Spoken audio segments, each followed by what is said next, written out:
And now, your First Alert 5 weather.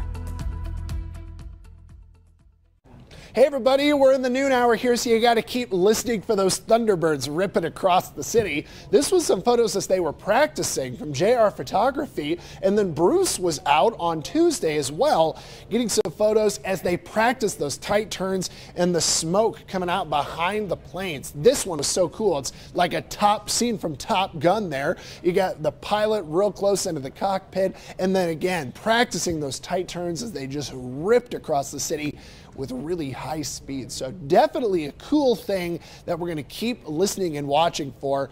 You know, you definitely have a nice day if you were thinking about heading out, doing some errands this afternoon. If you still want to go out and try to see those guys fly on by. Temperatures in the Springs will get up into the 60s, although keep in mind they'll get out of the way after 1 o'clock. And in Pueblo, we are going to keep those temperatures trying to climb towards 70 by the end of the day. But even if you didn't see the Thunderbirds, you're going to see so much snow on Pikes Peak. I mean, like close to 3 feet estimated to have fallen up there from the last 4 or 5 days of moisture.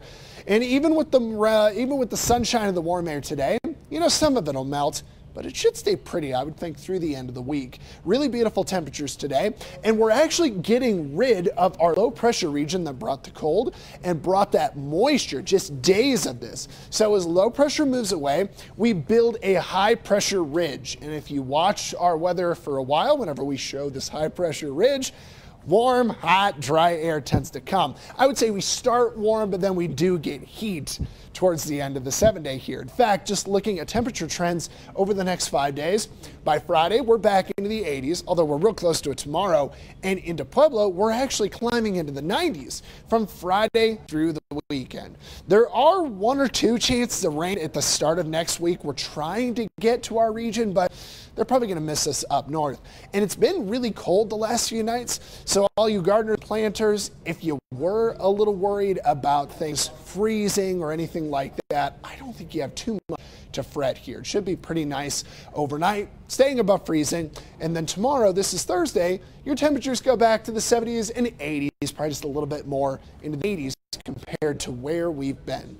Okay, the 7-day forecast, other than the graduation today, there's not a whole lot more coming on up. I will say Memorial Day next Monday does look warm, but it looks windy outside, really windy in fact. Gusts on Tuesday.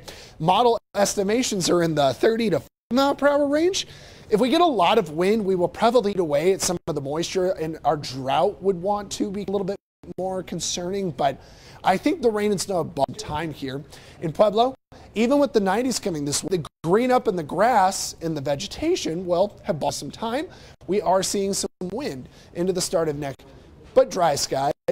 Canyon City, we're also looking dry out through the 7-day. The hottest days are going to be Friday and Saturday, but still quite warm going into Sunday. And then finally, Woodland Park. Got a lot of snow on the peak to look at for the next couple of days. We're in the 70s and 60s out through the weekend. And then the next chance of rain, we're giving it a chance on Tuesday. It wasn't a very solid looking chance. So even if we don't get rain, you're going to have wind just like everyone else will.